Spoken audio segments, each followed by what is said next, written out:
اعوذ باللہ من الشیطان الرجیم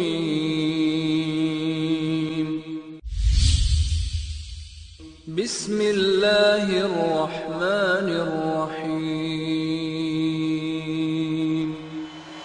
یورپ میں جس گھڑی حق و باطل کی چڑ گئی، حق خنجر آزمائی پہ مجبور ہو گیا، گرد صلیب گرد قمر حلقہ زن ہوئی، شکری حصار درنہ میں محصور ہو گیا، آخر امیر لشکر ترکی کے حکم سے آئین جنگ شہر کا دستور ہو گیا، ہر شے ہوئی خزینہ لشکر میں منتقل، شاہی گدائے دانہ عصفور ہو گیا، لیکن فقیہ شہر جس دم سنی یہ بات گرما کے مثل سائقہ طور ہو گیا، ذمی کمال لشکر مسلم پہ ہے حرام، فتوہ تمام شہر میں مشہور ہو گیا، چھوتی نہ تھی یہود و نصارہ کمال فوج، مسلم خدا کے حکم پہ مجبور ہو گیا۔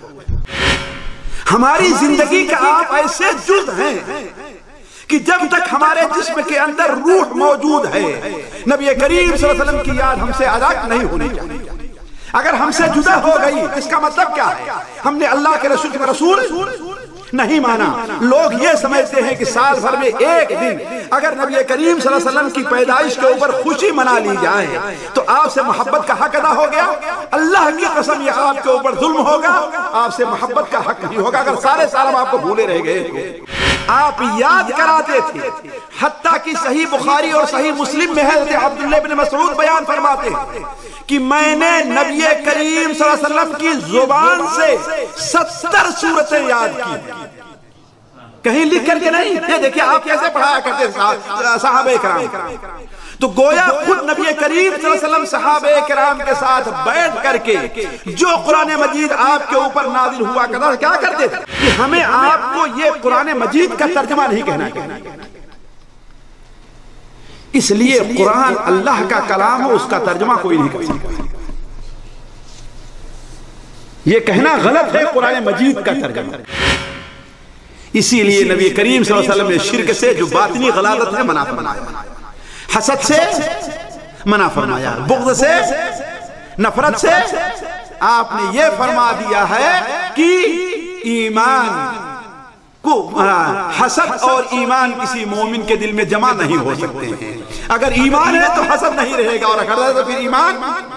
آپ صلی اللہ علیہ وسلم جو کچھ بھی ہمیں بتلا رہے ہیں، جو کچھ خبر دے رہے ہیں، وہ ماضی کی ہے، مستقبل کی ہے، وہ ہمارے سامنے اس کی حقیقت واضح ہوتی ہے، ہمارے سامنے اس کی حقیقت واضح نہیں ہوتی، ہماری سمجھ میں وہ بات آتی ہے یا ہماری سمجھ میں وہ بات نہیں آتی ہے، ہم اس کو حق اور سچ مانتے ہیں۔ تمام بھائی ہمیشہ کی طرح اپنے موبائل جو ہیں اس کو سائلنٹ کریں، کسی بھائی کا موبائل جو ہے وہ کھلا نہیں ہونا چاہیے، اور وہ بھائی جو سو جاتے ہیں درس میں ان سے گزارش ہے کہ وہ جاگ کر بیٹھیں، اور خاص کر یہ جو دو دیواروں کے ساتھ لگ کر بیٹھے ہوتے ہیں بھائی، ان میں اکثریت سوئی ہوتی ہے، تو ان سے گزارش ہے کہ جن کو سونے کی عادت ہے وہ دیوار کی ٹیک چھوڑ دیں اور پوری توجہ سے اور پورے دھیان کے ساتھ درس سننا ہے۔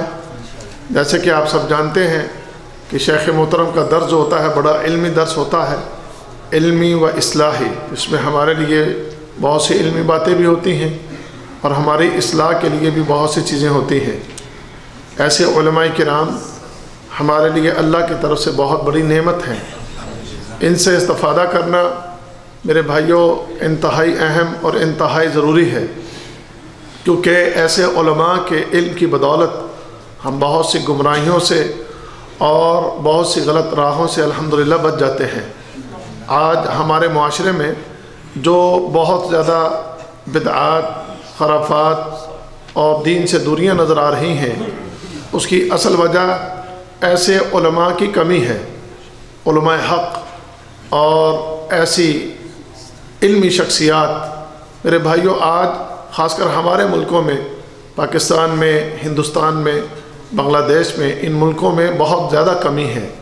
اسی کمی کی وجہ سے جہالت بہت زیادہ ہے، جو اصل دین ہے لوگ اس سے ناواقف ہیں، اور اصل دین کی جگہ اپنی طرف سے بنائی گئی باتیں، اپنی طرف سے بنایا گیا دین یعنی بدعات جو ہیں اس کا ہم دیکھتے ہیں کہ اس کی بھرمار ہے اور لوگوں کا اس پر عمل ہے، اور ایسی کوئی بات جو قرآن و حدیث سے ثابت ہوتی ہے وہ باتیں جب لوگوں کے سامنے بیان کی جاتی ہیں، ان کے سامنے رکھی جاتی ہیں، تو وہ اتنے جاہل ہوتے ہیں ہمارے لوگ کہ بغیر سوچے سمجھے قرآن اور حدیث سے ثابت شدہ باتوں کو غلط کہہ دیتے ہیں۔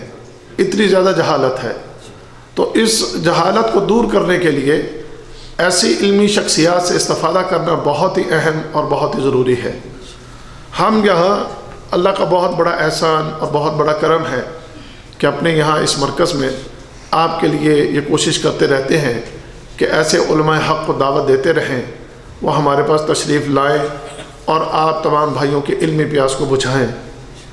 ہم نے کبھی کسی ایسے بزرگ کو یا کسی ایسے شیخ کو دعوت نہیں دی کہ جو جھوٹی یا من گھڑت قسم کی روایات پیش کرتا ہو یا ایسی تقریر کرتا ہو کہ جس میں اس کا مقصد صرف اور صرف اپنی شہرت ہو۔ ہماری کوشش یہی ہوتی ہے کہ آپ کے سامنے ان بزرگوں کو یا ان علماء کو لائیں کہ جن کا مقصد لوگوں کی اصلاح اور لوگوں کی تربیت اور ان کے سامنے دین حق کو پہنچانا ہے۔ تو انہی میں سے ہمارے لیے سب سے اہم اور سب سے بہترین چوائس ہمارے لیے فضیلت الشیخ مقصود الحسن فیضی صاحب بھی ہیں۔ تو الحمدللہ اللہ کے فضل و کرم سے مہینے میں ایک دفعہ وہ ہمارے پاس تشریف لاتے ہیں۔ یہاں پر ہر مہینے کا جو تیسرا جمعہ ہوتا ہے چاند کی تاریخ کے اعتبار سے، ہر مہینے کا تیسرا جمعہ، اس تیسرے جمعہ میں شیخ صاحب کا ہمارے پاس درس ہوتا ہے۔ اللہ تعالیٰ ان کو جزائے خیر عطا فرمائے کہ وہ اپنی تمام تر مصروفیات اور اپنی تمام تر ان کی جو وہاں الغات میں اور الغات کے علاوہ دوسرے شہروں میں بھی بہت سی ان کی ڈیمانڈ ہوتی ہے، اس ڈیمانڈ کے باوجود انہوں نے ہمیں یہ ایک جمعہ جو ہے دے رکھا ہے۔ تو اللہ تعالیٰ اس پر انہیں اجر عظیم عطا فرمائے، اللہ تعالیٰ ان کی صحت میں، ان کے علم میں، ان کے عمل میں برکت عطا فرمائے اور ہمیں تا دیر ان سے استفادہ کرنے کی توفیق عطا فرمائے۔ بھائیو، آج کا جو موضوع شیخ صاحب کو ہم نے جو گزارش کیا تھا وہ تھا نبی کریم علیہ السلام کے اخلاق کے حوالے سے۔ ہم مسلمان اخلاقی اعتبار سے بہت سی پستیوں کا شکار ہیں۔ جو اخلاق نبی کریم علیہ السلام کا تھا اور جو آپ نے اپنی امت کو سکھایا تھا، آج امت محمدیہ اس اخلاق سے بہت دور جا پڑی ہے۔ اخلاقی اعتبار سے ہمارے اندر اتنی خامیاں ہیں، اتنی غلطیاں ہیں کہ بعض اوقات کفار، اہل کفر، اہل شرک اس چیز کو دیکھ کر ہم پر بڑا یہ اعتراض کرتے ہیں کہ آپ مسلمانوں کا یہ معاملہ جو ہے وہ بہت خراب ہے۔ تو اس پر بڑی شرمندگی ہوتی ہے۔ ہم یہی چاہتے ہیں کہ ہم مسلمان اپنے اخلاقیات کے معاملے کو درست کریں، ہمارا اخلاق ٹھیک ہو، وہ اخلاق جو ہمیں نبی کریم صلی اللہ علیہ وسلم نے سکھایا، جس کی ہمیں تعلیم دی۔ اگر یہ امت، یہ لوگ نبی کریم علیہ السلام کی تعلیمات پر عمل کر لیں، آج ہم خاص کر مسلمان جو ہیں، جو تعلیمات محمد رسول اللہ صلی اللہ علیہ وسلم کی ہیں، ان تعلیمات کو لے لیں اور انہی تعلیمات کے مطابق اگر ہم اپنی زندگی کو بسر کریں تو میرے بھائیوں، بہت سے کفر کرنے والے، بہت سے دائرہ اسلام سے جو دور ہیں، اسلام سے دور ہیں، اسلام سے جن کا کوئی تعلق نہیں ہے، وہ آپ کی نبی کریم صلی اللہ علیہ وسلم کے طریقے اور تعلیم پر عمل کرنے کی وجہ سے وہ بھی اسلام کی طرف آ سکتے ہیں۔ بہت سے لوگ اسلام سے دور بعض اوقات ہمارے رویے اور ہمارے اخلاق، ہمارے معاملات کو دیکھ کر ہم سے دور ہوتے ہیں۔ تو اگر یہ چیزیں ہم اپنے درست کر لیں تو بے شمار لوگ ایسے ہیں کہ جو اس چیز کی تلاش میں ہیں، جو ڈھونڈ رہے ہیں۔ واللہ میں پاکستان میں ایک ایسے شخص سے میری ملاقات ہوئی تھی کہ جو پہلے کرسچن تھا، اس نے جب اسلام قبول کر لیا، مسلمانوں کے وہ قریب ہوا، تو کہتا میں نے بہت عرصہ اصلی مسلمانوں کو ڈھونڈا، میں نے بہت دیر تک ان مسلمانوں کو ڈھونڈا کہ جن کے دین کو میں نے اللہ کی کتاب میں اور نبی کریم صلی اللہ علیہ وسلم کی احادیث میں پڑھا تھا۔ مجھے بڑی دیر لگی ان لوگوں کو ڈھونڈنے میں۔ ایسے لوگ مجھے نہیں مل رہے تھے کہ جن لوگوں کا تذکرہ اللہ نے اپنی کتاب میں اور نبی کریم صلی اللہ علیہ وسلم نے اپنے فرمان میں کر رکھا تھا۔ دین قرآن اور حدیث میں کچھ اور لوگوں میں کچھ اور نظر آتا تھا۔ تو یہ چیزیں اگر ہم اختیار کر لیں تو ایسے لوگوں کو ڈھونڈنے میں کوئی مشکل پیش نہ آئے، ان لوگوں کو بھی اللہ تعالیٰ ہدایت دے دے۔ تو میں اب بغیر کسی تاخیر کے دعوت خطاب دیتا ہوں فضیلت الشیخ مقصود الحسن فیضی حفظہ اللہ تعالی۔ بسم اللہ الرحمن الرحیم، الحمد للہ رب العالمین، الرحمن الرحیم مالک یوم الدین، ونشهد أن لا إله إلا الله ونشهد أن سيدنا ومولانا محمدا عبده ورسوله أرسله إلى الناس كافة بشيرا ونذيرا، أما بعد فإن خير الحديث كتاب الله وخير الهدي هدي محمد صلى الله عليه وسلم وشر الأمور محدثاتها وكل محدثة بدعة وكل بدعة ضلالة وكل ضلالة في النار۔ أعوذ بالله السميع العليم من الشيطان الرجيم، بسم الله الرحمن الرحيم، لقد من الله على المؤمنين إذ بعث فيهم رسولا من أنفسهم يتلو عليهم آياته ويزكيهم ويعلمهم الكتاب والحكمة وإن كانوا من قبل لفي ضلال مبين۔ سبحانك لا علم لنا إلا ما علمتنا إنك أنت العليم الحكيم، رب اشرح لي صدري ويسر لي أمري واحلل عقدة من لساني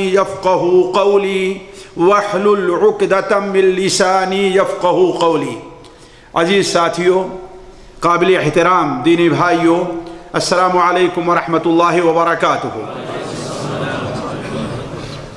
نبی کریم حضرت محمد مصطفیٰ صلی اللہ علیہ وسلم کو بھیج کر اللہ تبارک و تعالی نے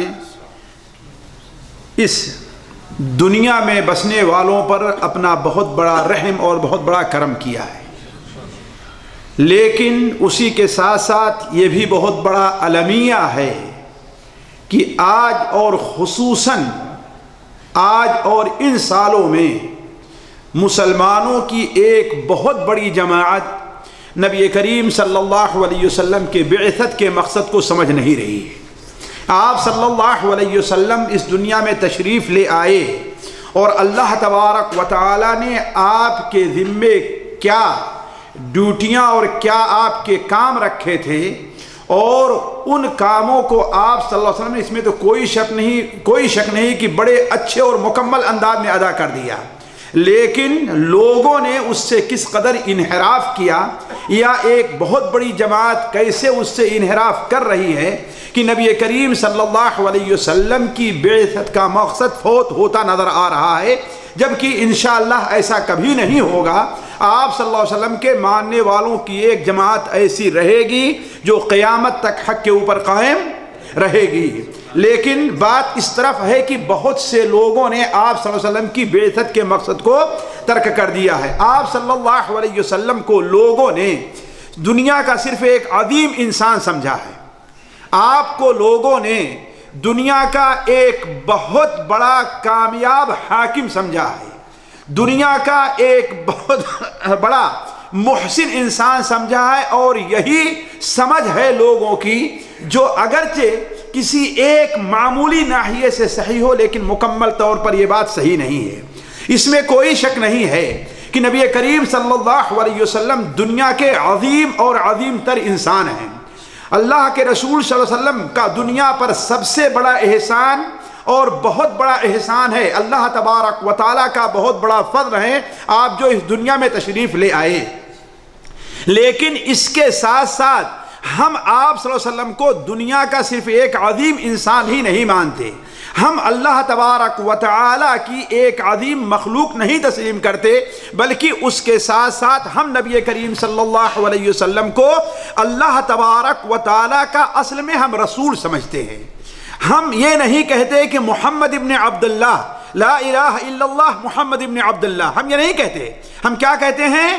لا الہ الا اللہ محمد رسول اللہ، ہم یہ کہا کرتے ہیں۔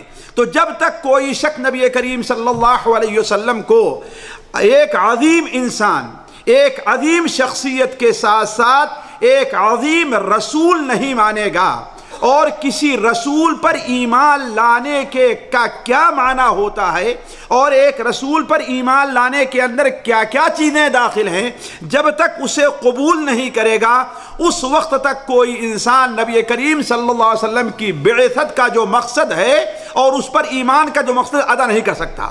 نبی کریم صلی اللہ علیہ وسلم کو رسول ماننے کے اندر ساتھیوں 4 چیزیں داخل ہیں، تفصیل سے کسی دوسری مجلس میں آپ کے سامنے رکھی جائیں گی۔ یہ 4 چیزیں داخل ہیں۔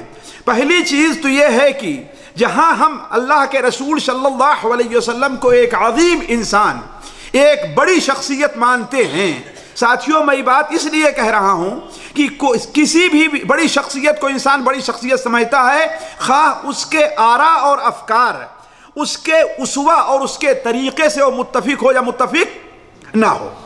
ہے بات صحیح کہ نہیں صحیح ہے؟ لیکن آپ صلی اللہ علیہ وسلم صرف عظیم شخصیت ہی نہیں ہے، بلکہ آپ صلی اللہ علیہ وسلم جو کچھ بھی ہمیں بتلا رہے ہیں، جو کچھ خبر دے رہے ہیں، وہ ماضی کی ہے، مستقبل کی ہے، وہ ہمارے سامنے اس کی حقیقت واضح ہوتی ہے، ہمارے سامنے اس کی حقیقت واضح نہیں ہوتی، ہماری سمجھ میں وہ بات آتی ہے یا ہماری سمجھ میں وہ بات نہیں آتی ہے، ہم اس کو حق اور سچ مانتے ہیں۔ یہ پہلی چیز ہے، بنیادی چیز آپ کو رسول ماننے کے اندر داخل ہے۔ پہلی چیز کیا ہے کہ جس چیز کی بھی آپ خبر دیں ہمیں، وہ چیز مستقبل سے متعلق ہے یا ماضی سے متعلق ہے، اللہ تبارک و تعالیٰ کی ذات و صفات سے متعلق ہے یا مخلوق سے متعلق ہے، وہ اس دنیا سے متعلق ہے، اس دنیا کے پہلے کا جو معاملہ اس سے متعلق ہے یا اس دنیا کے بعد جو چیزیں پیش آنے والی اس سے متعلق ہے، جو چیز بھی آپ نے بتلائی ہے، آپ کی ہر بات کو ہمیں حق اور سچ ماننا ہے۔ دوسری چیز، نبی کریم صلی اللہ علیہ وسلم جس چیز کا حکم دیں، آپ صرف جس چیز کا حکم دیں، ہمیں اس کو حق ماننا، اس کے مطابق عمل کرنا ہے۔ جس چیز کو آپ حلال قرار دے رہے ہیں، جس چیز کو آپ واجب قرار دے رہے ہیں، جس چیز کو آپ ضروری قرار دے رہے ہیں، جس چیز کو آپ مستحب قرار دے رہے ہیں، اسے ماننا ہمارے لیے ضروری ہے۔ دنیا کی ساری طاقتیں آپ نے اگر اس کو حرام قرار دیا، دنیا کی ساری طاقتیں اسے حلال کہتی ہیں، لیکن ہم کیا مانیں گے؟ آپ کی بات کو جو واجب ہے ہم واجب تسلیم کرتے ہیں۔ اسی سے ملتی جلتی تیسری صورت ہے، جس چیز سے آپ نے منع کر دیا ہے اس سے ہم رک جاتے ہیں۔ وہ چیز ہمارے فائدے کی ہے یا ہمارے نقصان کی ہے۔ ایک مومن کی شان تو یہ ہونی چاہیے، جیسا کہ صحیح مسلم شریف کے اندر روایت ہے، حضرت رفاعہ بیان کرتے ہیں کہ جب نبی کریم صلی اللہ علیہ وسلم اس دنیا میں تشریف لے آئے اور ہمارے یہاں ہجرت کر کے آئے تو ہم لوگ کھیت کو بٹائی پر دیا کرتے تھے، کھیت کو دوسرے کو جوتنے اور کام کرنے کے لیے دیا کرتے تھے اور اس کا حصہ ہم بانٹا کرتے تھے۔ اس میں ہمارا فائدہ تھا، اس میں ہمارا فائدہ تھا، لیکن آپ صلی اللہ علیہ وسلم تشریف لے آئے تو آپ نے ہمیں اس سے منع کر دیا۔ اللہ اور اس کے رسول کی اطاعت ہمارے لیے زیادہ مفید ہے۔ ذرا دیکھیں، یہ اعتراف کس میں ہمارا فائدہ ہے، لیکن چونکہ آپ نے منع کر دیا ہے لہذا ہمیں اس سے رک جانا ہے۔ کیوں؟ اس لیے کہ اللہ اور اس کے رسول کی اطاعت میں کیا ہے ہمارے لیے زیادہ فائدہ ہے۔ تو تیسری چیز، جس چیز سے اللہ کے رسول صلی اللہ علیہ وسلم روک دے ہمیں اسے رک جانا ہے۔ ہمیں آپ سے چاہے جتنی محبت ہے، ہم محبت کا اظہار جس انداز میں کرنا چاہتے ہیں، تو ہمیں یہ دیکھنا ہے کہ کیا اللہ کے رسول صلی اللہ علیہ وسلم کو یہ انداز پسند ہے بھی کہ پسند نہیں ہے۔ اگر وہ انداز آپ کو پسند نہیں ہے تو ہم اس کو چھوڑ دیں گے۔ چوتھی چیز یہ ہے کہ نبی کریم صلی اللہ علیہ وسلم نے اللہ تبارک و تعالیٰ کا قرب حاصل کرنے کا، اللہ کا تقرب حاصل کرنے کا، اللہ تک پہنچنے کا، اللہ کی عبادت کرنے کا جو طریقہ بتلایا ہے اسی طریقے سے ہم اللہ کی عبادت کریں گے، اس سے آگے ہم نہیں بڑھیں گے، ہے کہ نہیں؟ آپ نے نماز کا جو طریقہ بتایا، آپ نے روزے کا جو طریقہ بتایا، آپ نے اللہ کے ذکر کا جو طریقہ بتایا، حتیٰ کہ اللہ کے رسول نے محبت کا جو طریقہ اللہ تعالیٰ نے بتایا ہے ہم اسی طریقے سے اللہ تعالیٰ کی عبادت کریں گے, کسی اور طریقے سے نہیں کریں گے. یہ 4 چیزیں نبی کریم صلی اللہ علیہ وسلم کو رسول ماننے میں داخل ہے ساتھیوں. جب تک ان 4 چیزوں کو آپ کو عظیم شخصیت مانا گیا, آپ کی پیدائش پر خوشی کا اظہار کیا گیا, جلسے جلوس کیے گئے, لیکن ان تمام چیزوں کے ساتھ ساتھ جب تک یہ 4 چیزیں نہیں پائی جائیں گی نبی کریم صلی اللہ علیہ وسلم کو عظیم شخصیت ماننے کا حق ادا نہیں ہوگا. آپ صلی اللہ علیہ وسلم ہمارے لیے ایک عظیم شخصیت ہی نہیں ہیں, یہ الگ مسئلہ ہے. یہ آپ صلی اللہ علیہ وسلم ہمارے لیے صرف ربیع الاول کے رسول نہیں ہیں, آپ ہمارے لیے صرف 12ویں ربیع الاول کے رسول نہیں ہیں. ہم آپ کو صرف ایک مہینے میں سال کے نہیں یاد کرتے ہیں. ایک مومن تو وہ ہے, ایک متبع رسول تو وہ ہے, ایک محبت رسول تو وہ ہے کہ اگر وہ بیت الخلا جانا چاہتا ہے وہاں بھی اللہ کے رسول کو یاد کرتا ہے کہ ہمارے نبی کس طریقے سے بیت الخلا میں داخل ہوا کرتے تھے. ہماری زندگی کا آپ ایسے جز ہیں کہ جب تک ہمارے جسم کے اندر روح موجود ہے نبی کریم صلی اللہ علیہ وسلم کی یاد ہم سے الگ نہیں ہونی چاہیے. اگر ہم سے جدا ہو گئی تو اس کا مطلب کیا ہے؟ ہم نے اللہ کے رسول کو رسول نہیں مانا. لوگ یہ سمجھتے ہیں کہ سال بھر میں ایک دن اگر نبی کریم صلی اللہ علیہ وسلم کی پیدائش کے اوپر خوشی منا لی جائے تو آپ سے محبت کا حق ادا ہو گیا.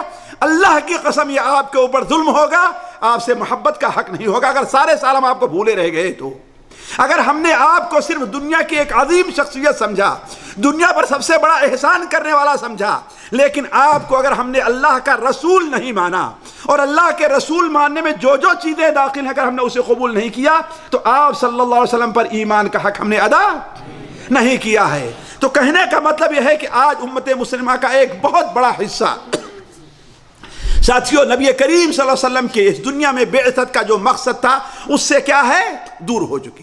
آج کی مجلس میں بات دوسری طرف جا رہی ہے. میں آپ کے سامنے آج کی مجلس میں چند وہی باتیں رکھنا چاہوں گا کہ اللہ تعالیٰ نے قرآن مجید میں نبی کریم صلی اللہ علیہ وسلم کی بعثت کا مقصد کیا بتلایا ہے.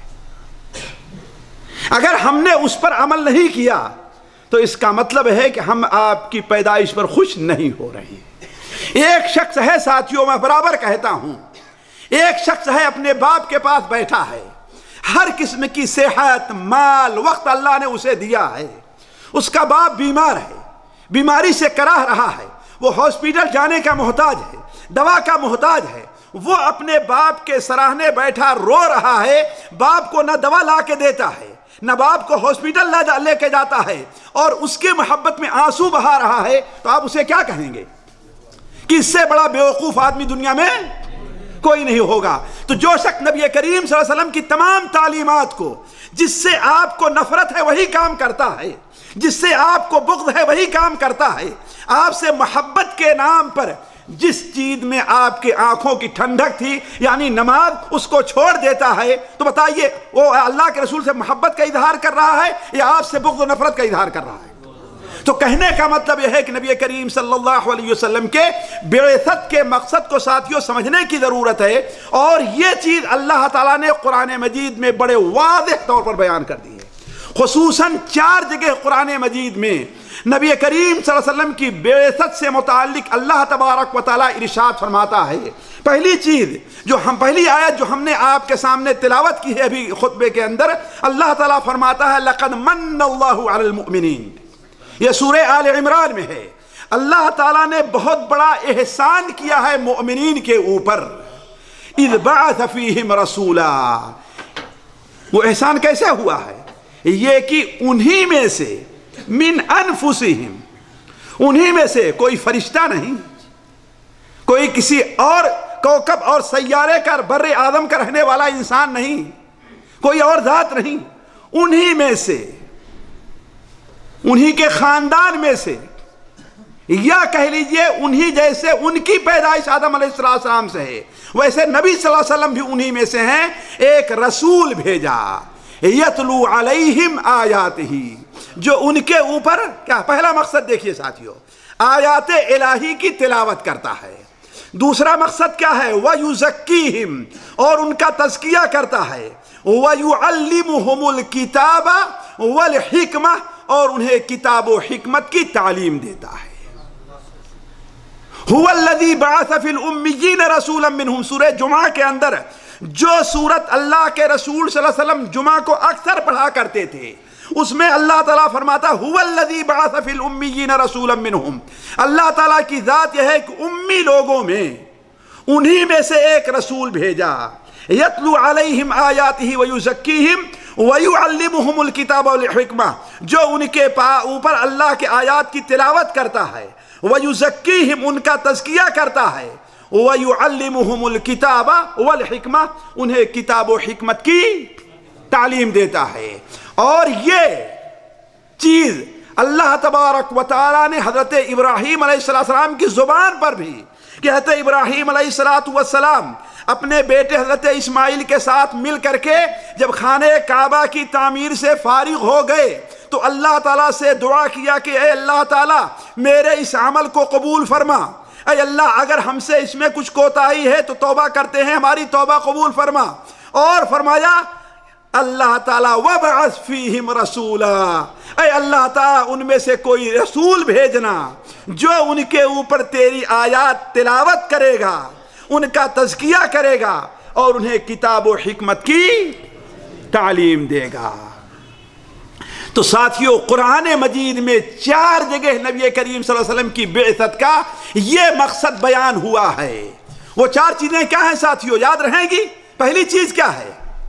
قرآن مجید کی آیات کی تلاوت، دوسری چیز لوگوں کا تزکیہ، تیسری اور چوتھی چیز کتاب اور حکمت کی تعلیم، کتاب اور حکمت کی تعلیم۔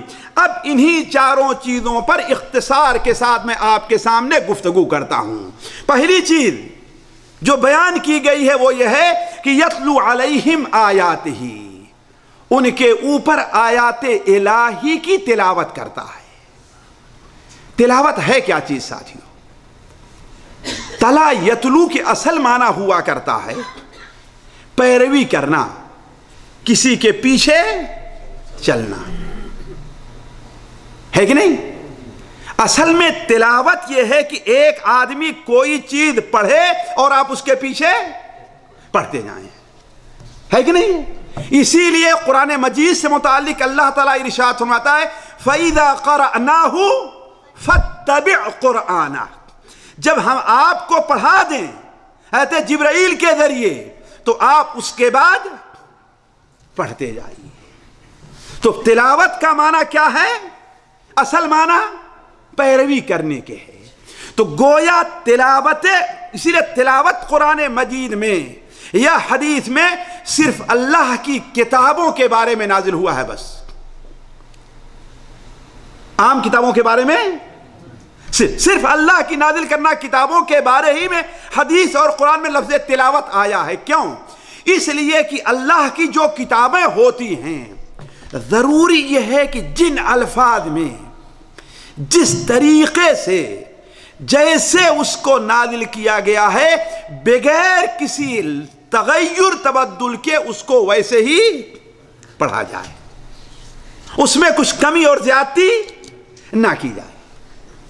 گویا قرآن مجید کا صرف معنی پڑھنا ضروری نہیں ہے۔ اسی لیے علماء کہتے ہیں کہ اگر قرآن مجید کا ترجمہ، اصلاً تو ایک بات یہاں نوٹ کر لینا چاہیے کہ ہمیں آپ کو یہ قرآن مجید کا ترجمہ نہیں کہنا چاہیے، اس لیے قرآن اللہ کا کلام ہے، اس کا ترجمہ کوئی نہیں کر سکتا ہے۔ یہ کہنا غلط ہے قرآن مجید کا ترجمہ، یہ اصطلاح ہمارے ہاں غلط ہو گئی ہے۔ کیا کہنا چاہیے؟ قرآن مجید کے معانی کا ترجمہ۔ کیا کہنا چاہیے؟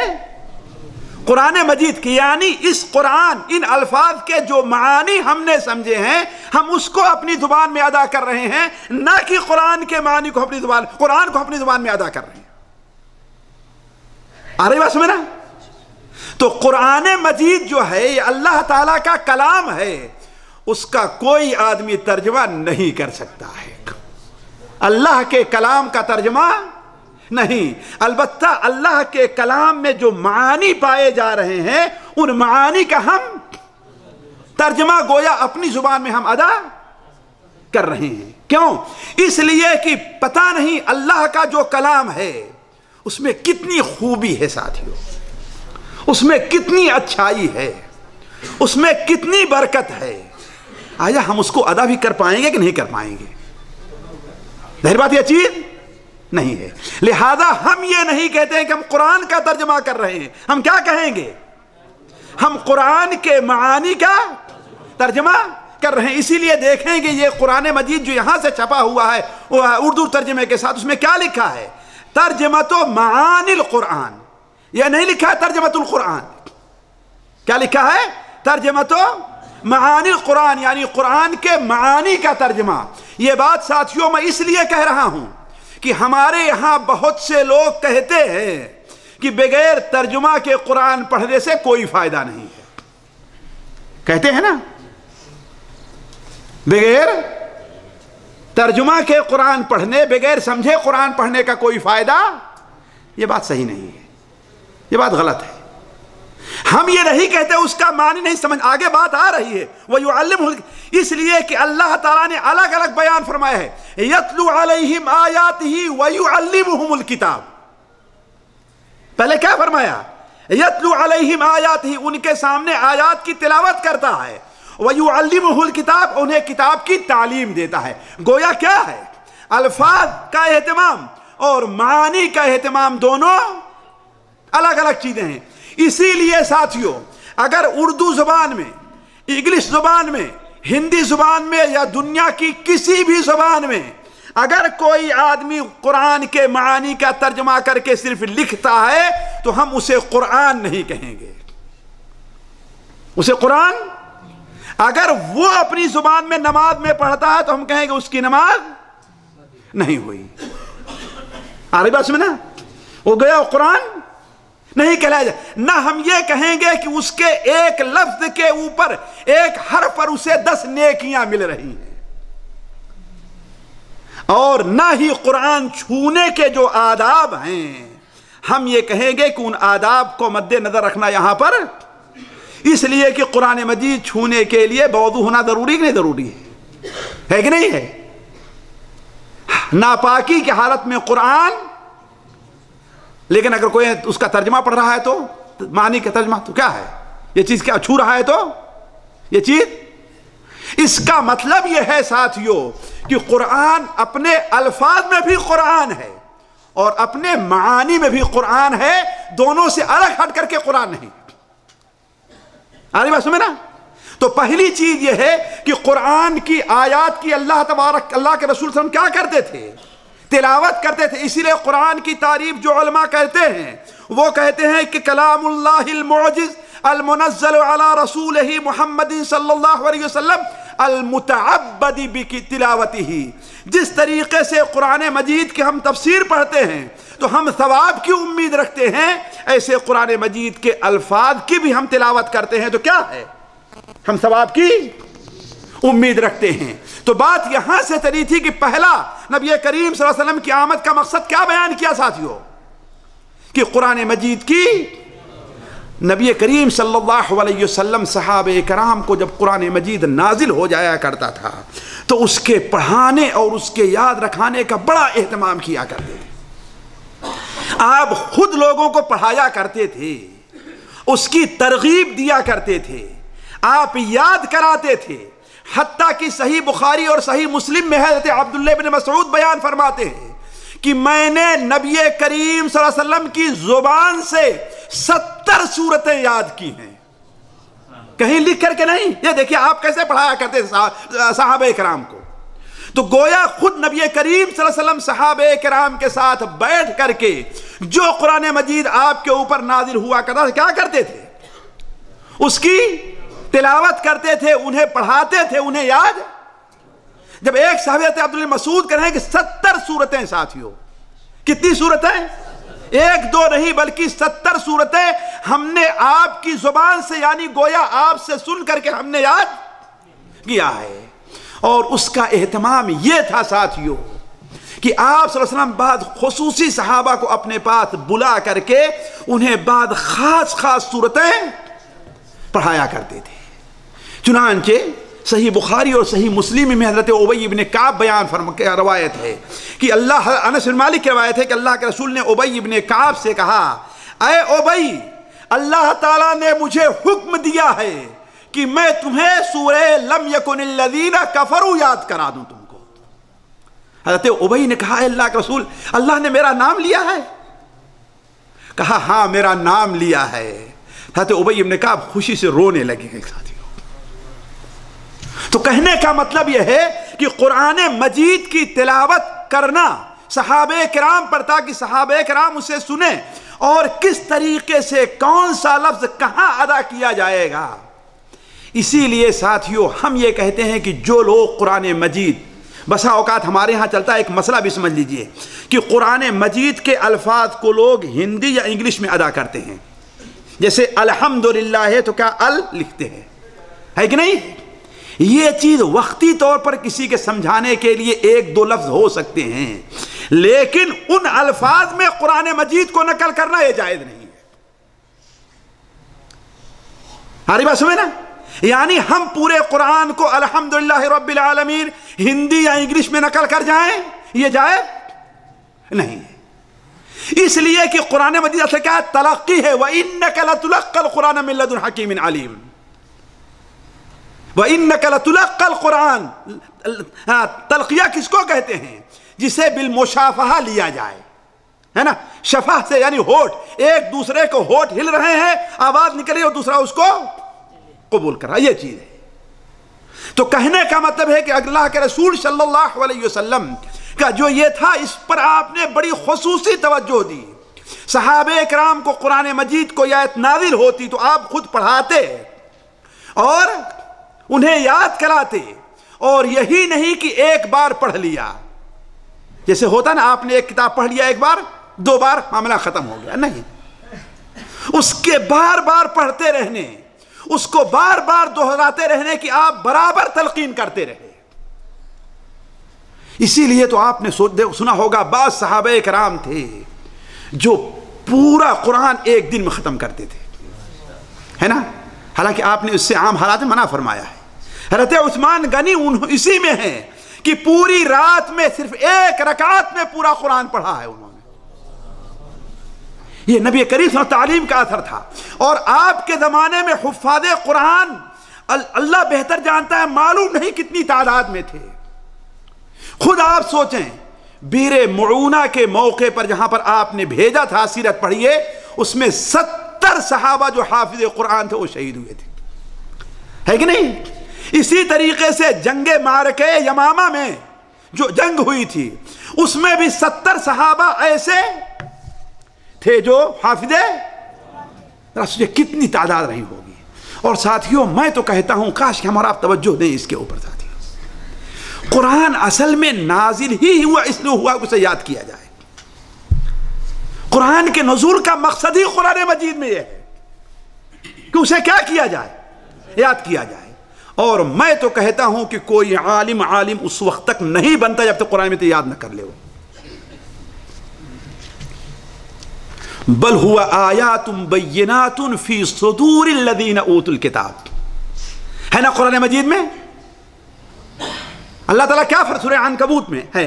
بل ہوا آیات بینات، بلکہ یہ واضح آیات ہیں، فی صدور الذین اوتوا الکتاب، ان لوگوں کے سینوں میں ہیں جنہیں کتاب دی گئی ہے. تو اصل چیز تو یہ ہے کہ قرآن مجید کیا ہے ساتھیوں؟ زبانی. اور اللہ تبارک و تعالی آخرت میں لوگوں کے مقام اور درجات جو رکھے گا وہ قرآن مجید کے آیات اور سور کو یاد کرنے پر رکھے گا. جس کو جتنا قرآن یاد ہوگا ساتھیوں، اسی لیے میں کہتا ہوں کہ اپنی زندگی کا وقت نکال کر کے کچھ تو قرآن آپ کو یاد رہے، تاکہ قیامت کے دن جب اللہ تعالیٰ فرمائے اقرأ ورتقِ اقرأ ورتقِ اقرأ ورتقِ فإن منزلتك عند آخر آیت تقرأها، اے اللہ کے بندے تو پڑھتا جا چڑھتا جا، پڑھتا جا چڑھتا جا، پڑھتا جا چڑھتا جا، تیری بقا منزل وہاں پر پہنچے گی جہاں تیری آخری آیت ختم ہو جائے گی ساتھیو۔ تو یہ کب حاصل ہوگا ساتھیو؟ جب ہم قرآن مجید کو یاد کیے رہیں گے تو اللہ تبارک و تعالی جنت میں مقام کت کو دے گا، ہے نا؟ اسی لیے مائی عائشہ رضی اللہ عنہ فرمان ہے جنت کی سیڑھیاں اتنی ہی ہیں جتنی قرآن مجید کی آیات ہیں۔ قرآن مجید کی جتنی آیات ہیں جنت کی اتنی سیڑھیاں ہیں، یعنی جتنی آیات آپ کو یاد ہوگی اب آپ خود فیصلہ کر لیجئے ساتھیو، آیا آپ کو جنت کی سیڑھیاں چاہیے کہ نہیں چاہیے؟ کاش کہ ہم کچھ نہیں سوچیں بھی ساتھیو، ہم جس کو قرآن یاد نہیں ہے پورے مہینے میں ایک چھوٹی سی سورت یاد کریں، کوئی مشکل کام ہے؟ پورے سال میں ہم صرف ایک پارہ یاد کریں گے، کوئی مشکل کام ہے؟ اگر پورا قرآن نہیں یاد ہو سکا تو کم سے کم آپ کا نام تو رہے گا قرآن یاد کرنے والوں میں، ہے کہ نہیں ہے؟ تو کہنے کا مطلب ہے کہ نبی کریم صلی اللہ علیہ وسلم اس کے بارے میں کیا کرتے تھے؟ قرآن مجید کی تلاوت کو اور قرآن مجید کو یاد کرانے پر خصوصی توجہ دیا کرتے تھے۔ آپ اپنے عمل کے ذریعے اور اپنے قول کے ذریعے بھی، اور خود بھی نبی کریم صلی اللہ علیہ وسلم نماز میں قرآن مجید کتنی تلاوت کیا کرتے ساتھیو، ذرا سوچیں آپ کتنی تلاوت، بلکہ نماز کا خاص کر تہجد کی نماز کا سب سے بہتر حصہ کون ہے ساتھیو؟ سب سے بہتر حصہ نماز کا کون ہے جی؟ قیام ہے۔ سب سے بہتر حصہ کون ہے؟ اور قیام میں کیا کرتا ہے انسان؟ صحیح مسلم شریف میں ہے کہ نبی کریم صلی اللہ علیہ وسلم فرمایا گیا کہ نماز کا سب سے بہتر حصہ کیا ہے؟ آپ نے فرمایا طول القنوت، لمبا قیام انسان کرے۔ تو ساتھیو نماز کے دو حصے ہیں جو اللہ تعالیٰ کو بہت پسند ہیں، بڑے محبوب ہیں۔ دو حصے ہیں، وہ کون کون سے ہیں؟ ایک قیام ہے اور دوسرا سجدہ ہے۔ قیام ذکر کے لحاظ سے سب سے بہتر ہے اور سجدہ عبادت اور طلب کے لحاظ سے سب سے بہتر ہے۔ اسی لیے اللہ تعالیٰ نے قرآن مجید میں نبی کی ان دونوں شانوں کا ذکر کیا ہے۔ اِنَّهُ يَرَاكَ حِينَ تَقُومُ وَتَقَلُّبَكَ فِي السَّاجِدِينَ، آپ کو وہ اس وقت بھی دیکھتا ہے جب آپ قیام کرتے رہتے ہیں نماز میں، وَتَقَلُّبَكَ فِي السَّاجِدِينَ، جب سجدے کے اندر آپ پڑے اللہ تعالیٰ سے روتے رہتے ہیں اللہ تعالیٰ اس کو بھی دیکھتا رہتا ہے۔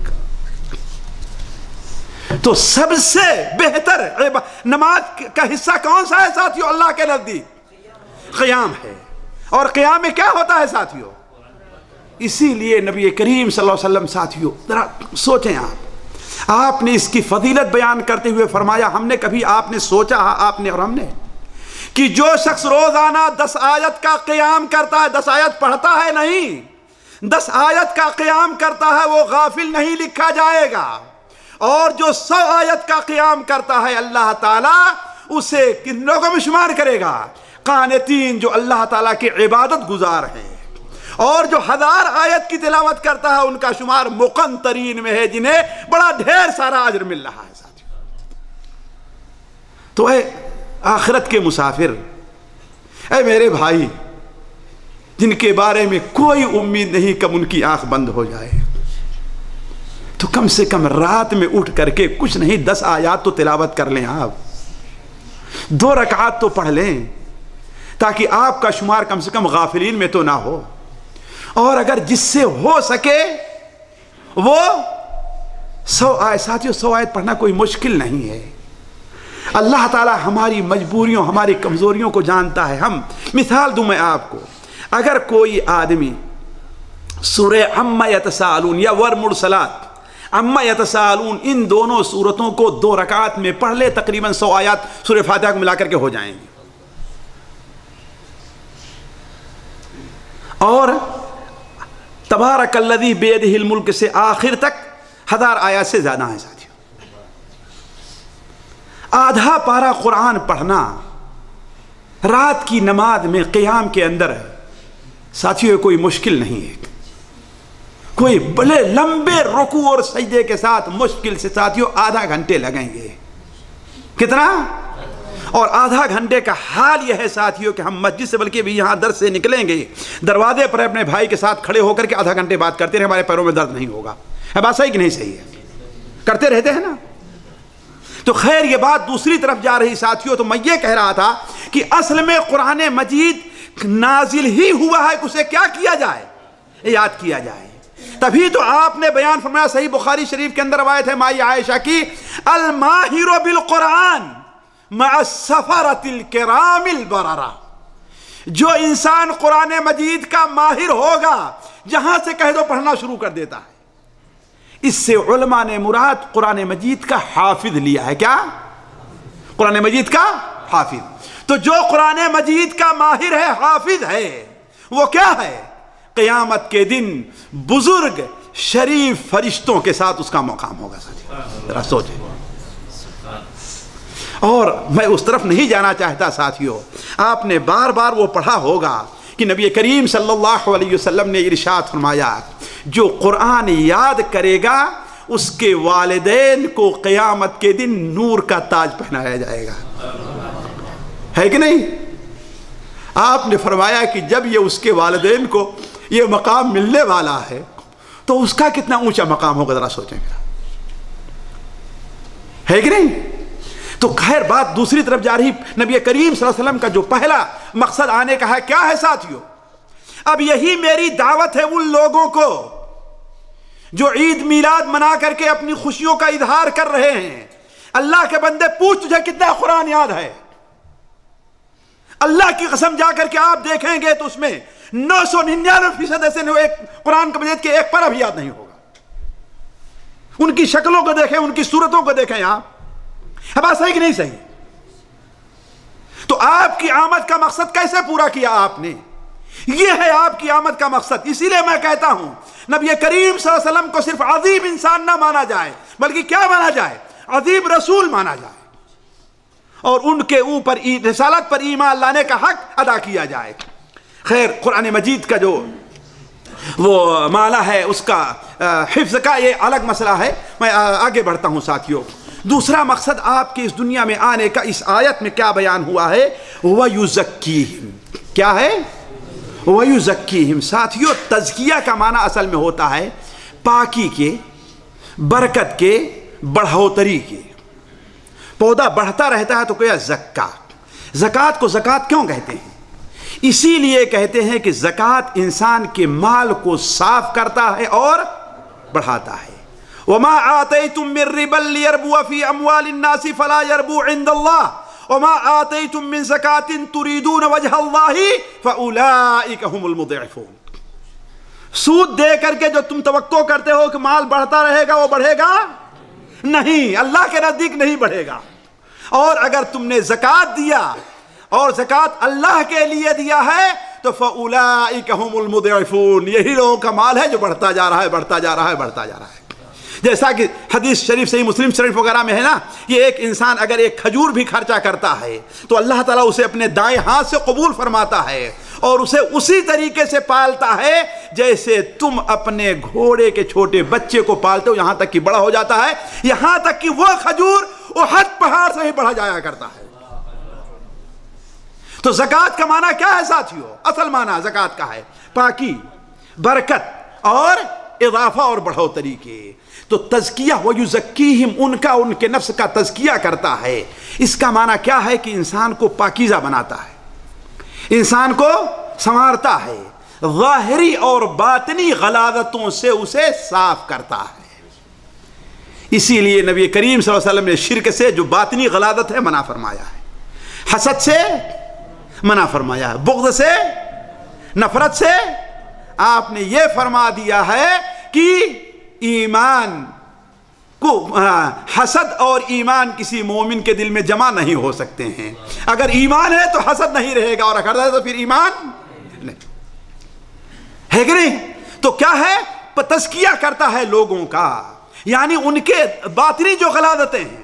اور ظاہر بات ہے ظاہری صفائی کا بھی اللہ کے رسول صلی اللہ علیہ وسلم نے ہم جب تک وضو نہ کریں، نہائے نہیں، ہماری نماز اللہ کے ہاں قبول نہیں ہوگی.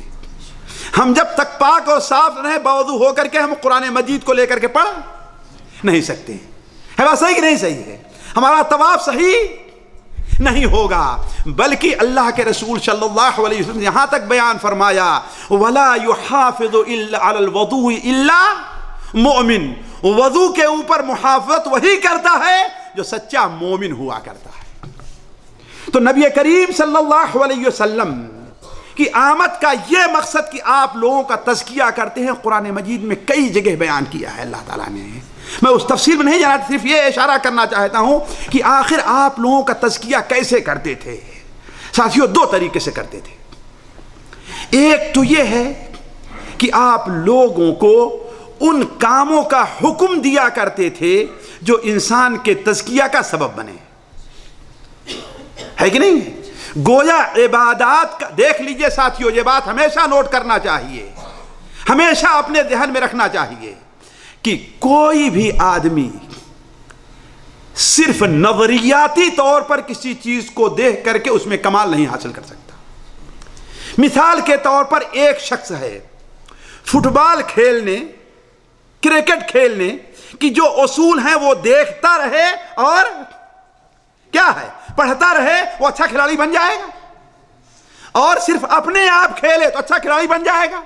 نہیں، جب تک کہ اسے سکھانے والا، اس کی تربیت کرنے والا کوئی ہے۔ بات صحیح کہ نہیں صحیح؟ اسی لیے کوئی بھی ٹیم ہے، اس ٹیم کو کی تربیت کرنے کے لیے لاکھوں ریال اور لاکھوں ریال تنخواہ دے کر کے لوگ دور دور سے بلایا کرتے ہیں، ہے کہ نہیں؟ جو روزانہ ان کی کیا کرتا ہے، اور اگر صرف دیکھ لینا کافی ہوتا تو یہی صرف قرآن مجید کی تلاوت کر لینا کافی نہیں ہے، اس کے معانی کو سیکھ لینا کافی نہیں ہے، نبی کریم صلی اللہ علیہ وسلم سے محبت کے دعوے کر دینا نہیں ہے، بلکہ ضروری یہ ہے کہ آپ کیا نیکی کا کام کرتے تھے، کن برائیوں سے آپ رکتے تھے، اس کا بھی انسان عادی اپنے آپ کو بنائے جاتے۔ اور نبی کریم صلی اللہ علیہ وسلم نے یہ کام بڑی ہی دل جمعی کے ساتھ، محنت کے ساتھ اور نہایت ہی کامیابی کے ساتھ کیا ہے نبی صلی اللہ علیہ وسلم نے۔ اور جب سے لوگ اپنی تزکیہ نفس سے آگے ہٹے ہیں، دور بھاگے ہیں، اللہ تبارک و تعالیٰ کی طرف سے ان کے اوپر پستی اور ذلات مسلط کر دی گئی ہے۔ نبی کریم صلی اللہ علیہ وسلم کی اگر وصیتیں لوگوں کو دیکھیے، مثال کے طور پر حضرت علی کی روایت ہے، علامہ البانی صحیحہ میں نقل کرتے ہیں کہ ایک شخص آپ کے پاس آتا ہے اور کہتا اے اللہ کے رسول مجھے وصیت کر دیجیے۔ آپ نے صرف ایک الفاظ ساتھی بیان فرمائے، کاش کہ ہمارے بھائی آج کے پورے درس میں کچھ نہیں، صرف یہی ایک حدیث یاد کر کے جائیں۔ کیا فرمایا آپ نے؟ تو اللہ تعالیٰ سے ویسے ہی شرم کر جیسے اپنے خاندان کے کسی معزز انسان سے شرم کرتا ہے۔ بس ذرا دیکھ لیجیے، آپ کسی معزز انسان سے سگریٹ پینا چاہیں گے؟ جی، حتیٰ کہ بلند آواز سے بولنا بھی آپ کو پسند؟ گالی دینا دور کی بات ہے ساتھیوں، اس کے سامنے پیر پھیلا کر کے بیٹھیں گے آپ؟ تو کسی اللہ تعالیٰ سے تو ایسے ہی شرم کر جیسا کہ اپنے خاندان کے کسی معزز انسان سے شرم کرتا ہے۔ حضرت ابو درداء رضی اللہ عنہ کو آپ نے وصیت کی، آپ نے فرمایا اعبد اللہ کأنک تراہ، تو اللہ تعالیٰ کی عبادت ایسے ہی کر گویا تو اللہ تعالیٰ کو دیکھ رہا ہے۔ وعد نفسک من الف الموتى، اور تیرا شمار ایسا ہونا چاہیے گویا تو ابھی مر جائے گا۔ اگر کسی انسان کو معلوم ہو جائے ابھی مر جائے گا تو دنیا کی کوئی نعمت اس کو اچھی لگے گی؟ جی، آپ تجربہ کر لیے، ہم نے بعض لوگوں کو دیکھا ہے، معلوم ہو گیا ان کو کہ ان کے کینسر کی بیماری ہے، تو انہیں اب کھانا نہیں کھایا جا رہا ہے، اور کھانا کھا بھی رہے ہیں تو جسم کے اوپر اس کا کوئی اثر نہیں ہے۔ تو اگر آپ کو یقین ہو جائے آپ کہ بھی آپ کا انتقال ہونے والا ہے تو آپ کو دنیا کوئی چیز اچھی لگے گی؟ جی، کیا چاہیں گے آپ؟ آخرت ہی چاہیں گے۔ تو وعد نفسک فی الموت وإیاک ودعوۃ المظلوم، اور مظلوم کی دعوت بد دعا سے تم بچتے رہنا، اس لیے کہ اللہ تبارک و تعالی اس کی دعا کو ضرور قبول فرماتا ہے۔ اور آپ نے اور بھی انہیں نصیحت کی، تو جتنے صحابہ کو نصیحت آپ ایسے کرتے رہے ہیں، اگر آپ دیکھیں بلکہ آپ صلی اللہ علیہ وسلم یہاں تک اہتمام کرتے تھے کہ حضرت علی حضرت فاطمہ رضی اللہ عنہما کی شادی ہو گئی ہے، وہ دونوں الگ اپنے گھر میں رہتے ہیں، لیکن آپ تہجد کی نماز کے لیے جہاں خود اٹھتے تھے جا کر کے انہیں اٹھایا کرتے تھے، انہیں جا کر کے، صحیح بخاری شریف کی روایت ہے، انہیں جا کر کے جگایا کرتے تھے۔ اور بعد معمولی جسے ہم معمولی غلطیاں سمجھتے ہیں، اللہ کے رسول صلی اللہ علیہ وسلم اس پر لوگوں کی سخت گرفت کیا کرتے تھے۔ کیوں؟ یہی چیز ساتھیوں تزکیہ کا طریقہ ہے۔ کاش کہ ہمارے آج کل معلمین اور مدرسین یہ چاہتے ہیں کہ ہم صرف لوگوں کو پڑھا دیں اور بس۔ آج ہمارے یہاں ایک مدرسے سے فارغ طالب علم نکلتا ہے لیکن دنیا کی ساری برائیاں وہ کر جاتا ہے بات صحیح کہ نہیں صحیح ہے؟ میں یہ نہیں کہتا کہ اسکول کالج سے پڑھے ہوئے نہیں کرتے، سارے کرتے ہیں، لیکن اصل اعتبار کس کا ہے؟ ان لوگوں کا جنہوں نے دین پڑھا ہے، ان کی بات ہو رہی ہے، جو قرآن میں تلاوت کو جانتے ہیں، کرتے ہیں۔ وجہ کیا ہے؟ وجہ ہے کہ ان کی تربیت صحیح طور پر نہیں کی گئی ہے، ان کا تزکیہ نفس نہیں کیا گیا ہے۔ تزکیہ نفس ایک الگ موضوع ہے کہ اس کے لیے کیا اصول ہونا چاہیے، یہاں صرف یہ دکھانا ہے کہ نبی کریم صلی اللہ علیہ وسلم کس طریقے سے اپنے صحابہ کی تزکیہ کا مثال کے طور پر۔ صحیح مسلم شریف میں، سنن ترمذی میں، سنن ابو داؤد میں ایک صحابی ہے ابو مسعود البدری۔ ابو مسعود یعنی غزوہ بدر میں ان کا وہ مقام ہے، اس طرف یہ بھی دیکھیے آپ کہ اتنا اونچا مقام ہے۔ صحیح بخاری شریف میں ہے کہ اللہ تبارک و تعالی خوش ہو کر کے اہل بدر کی طرف دیکھا اور کہا جاؤ آج کے بعد جو کچھ بھی عمل کرنا ہے کرو، ہم نے تمہارے تمام گناہوں کو بخش دیے ہیں، اب جتنے بھی گناہ ہوں گے اس پر تمہاری گرفت نہیں ہوگی۔ اس کے باوجود یہ صحابی ہیں، دیکھیے ایک چھوٹی سی غلطی کے اوپر نبی صلی اللہ علیہ وسلم ان کی کیسی گرفت کر رہے ہیں۔ وہ خود حضرت ابو مسعود بدری جن کا نام عقبہ ابن عامر ہے بیان کرتے ہیں کہ ایک بار میں اپنے غلام کو کوڑے سے مار رہا تھا، چابک سے میں اپنے غلام کو مار رہا تھا، پیچھے سے ہم نے آواز سنیا ابا مسعود ابا مسعود ابا مسعود کہتے ہیں، لیکن میں اتنے غصے میں تھا کہ میں کچھ سمجھ نہیں پا رہا تھا کس کی آواز ہے، بڑے غصے میں تھے اور اپنے غلام کی پٹائی کر رہے تھے۔ کہا کہ آہستہ آہستہ وہ آواز قریب ہوتی آئی، تھوڑی دیر میں دیکھتا ہوں کہ اللہ کے رسول صلی اللہ علیہ وسلم میرے بغل آ کے کھڑے ہو گئے اور میرے کندھے پر اپنا دست مبارک رکھا۔ کہا ابو مسعود جتنا تم کو اس غلام پر قدرت حاصل ہے اس سے زیادہ قدرت اللہ تعالیٰ کو تم پر حاصل ہے، جتنا اس غلام کو تم پر قدرت آج حاصل ہے اس سے زیادہ قدرت اللہ تعالیٰ کو تمہارے اوپر حاصل ہے۔ اگر اللہ تعالیٰ تمہارے ساتھ یہی معاملہ کرنے لگا تو کیا کرو گے تم؟ حضرت عقبہ ابن عامر و مسعود کہتے ہیں اللہ کی قسم اس دن کے بعد سے ہم نے اپنے کسی غلام کے اوپر ہاتھ نہیں اٹھایا۔ یہ تربیت نبوی کا انداز دیکھیے سر، اپنے غلام پر ہاتھ نہیں اٹھایا۔ مائی عائشہ بیان فرماتی ہیں کہ ایک شخص نبی کریم صلی اللہ علیہ وسلم کی خدمت میں آتا ہے اور سامنے بیٹھتا ہے اور کہتا ہے اے اللہ کے رسول صلی اللہ علیہ وسلم میرے پاس 2 غلام ہیں، وہ مجھ سے جھوٹ بولتے ہیں، خیانت کرتے ہیں، میری نافرمانی کرتے ہیں، تو میں ان کو گالی دیتا ہوں اور ان کو مارتا ہوں، میرا معاملہ کیسا ہوگا؟ میرے 2 غلام ہیں، وہ میری خیانت کرتے ہیں، میرے ساتھ جھوٹ بولتے ہیں اور میری نافرمانی کرتے ہیں، اور میں اس کے عوض میں کیا کرتا ہوں؟ ان کو برا بھلا کہتا ہوں اور انہیں مارتا ہوں، آخر میرا معاملہ کیا ہوگا؟ آپ صلی اللہ علیہ وسلم نے ارشاد فرمایا جب قیامت کا دن ہوگا تو قیامت کے دن جب ترازو رکھا جائے گا تو ان کی خیانت اور تمہاری گالی اور مار کو ترازو کے ایک پلے میں، ادھر ایک پلے میں، اس کو دوسرے پلے میں رکھا جائے گا۔ اگر دونوں کا پلہ برابر رہا، ان کی خیانت کا اور جھوٹ کا اور تمہارے مار اور گالی کا، تب تو برابر سرابر چھوٹ جاؤ گے، کسی کی کوئی پکڑ نہیں ہوگی۔ لیکن اگر تمہارا پلہ گالی کا اور مار کا بھاری پڑ گیا تو قیامت کے دن اللہ تعالیٰ ان سے تمہارا بدلہ تم سے بدلہ دلوائے گا۔ کہا کہ اے اللہ کے رسول صلی اللہ علیہ وسلم یہ بھی